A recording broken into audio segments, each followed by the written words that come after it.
বাংলাদেশ সীমান্তে এসে গাছ ও ফসল কাটতে শুরু করে একদল ভারতীয় নাগরিক।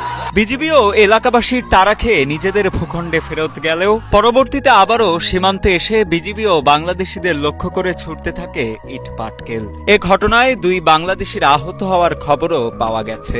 আমরা তো আপনি ভিডিওতে ছাড়েন জেনে দেশের মানুষ জেনে আছে অস্ত্র যা আছে ককটেল মকটেল যা আছে সব ন্যস্ত করেন। আমাকে একটা বিষয় যে আমরা কখনো বাংলাদেশের মাটিতে তারাকে ঢুকতে দেবো না। আমরা যতটুকু রক্ত দিয়ে আমার দেশ স্বাধীন করেছি, এই দেশকে আমরা কখনোই ব্যবহৃত দিতে পারবো না, ভারতকে আমরা দেবো না, 1 ইঞ্চি মাটিও আমরা ছেড়ে দেবো না। 18 জানুয়ারি চাঁপাইনবাবগঞ্জের শিবগঞ্জ উপজেলার চৌকা সীমান্তে গমকাটাকে কেন্দ্র করে উত্তেজনা থেকে ভারত ও বাংলাদেশের সীমান্তবাসীর মধ্যে শুরু হয় সংঘর্ষ।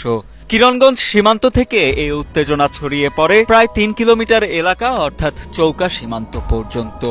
উত্তেজনার এক পর্যায়ে বিজিবি ও বাংলাদেশি নাগরিকদের লক্ষ্য করে বোমা ও টিয়ার শেল ছড়ে ভারতীয় সীমান্তরক্ষী বাহিনী বিএসএফ। চোকা সীমান্ত এলাকায় 177/1 পিলারের সামনে যে কোনো একটা ঘটনাস্থলে ভারতের পাবলিক বাংলাদেশের পাবলিক একটা জুট ঝামেলা লাগে। সেই জুট ঝামেলাকে নিয়ে ভারতের পাবলিক বাংলাদেশে এসে বোরে বাগান, আম গাছ, ফসল পানি সবকিছু নষ্ট করে দেয়। ভারতের বিএসএফ নিজের হাতে ইট পাটকেল গ্যাস বাংলাদেশের উপর নিরপেক্ষ করে। স্থানীয়রা জানান, বাংলাদেশের সীমান্তে ফসল ও গাছ নষ্ট করে ভারতীয়রা। চৌকা সীমান্ত এলাকায় প্রবেশ করে তারা অন্তত 30টি আম গাছ এবং শতাধিক বরই গাছ কেটে ফেলে। পরবর্তীতে বাংলাদেশিরা তাদের তাড়িয়ে দিলে সীমান্তে গিয়ে ইট পাটকেল ছুটতে থাকে তারা। সেই সাথে বোমা ও টিয়ার শেল নিক্ষেপ করে ভারতীয় সীমান্তরক্ষী বাহিনী বিএসএফ এর সদস্যরাও। এ ঘটনায় আহত হয়েছেন বিনোদপুর ইউনিয়নের ঘন্টলা বিশ্বনাথপুর গ্রামের জিয়ারুল ইসলামের ছেলে রনি এবং কালীগঞ্জ গ্রামের সিরাজুল ইসলামের ছেলে ফারুক।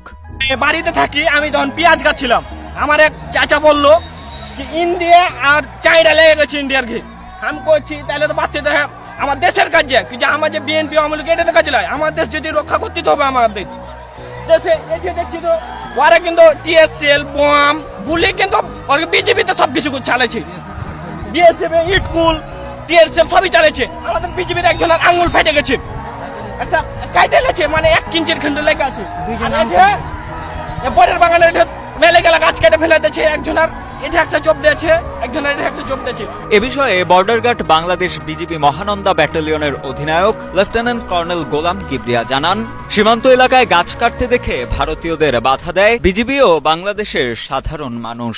এতে ভারতীয় সীমান্তরক্ষী বাহিনী বিএসএফ উত্তেজিত হয়ে গেলে শুরু হয় সংঘর্ষ।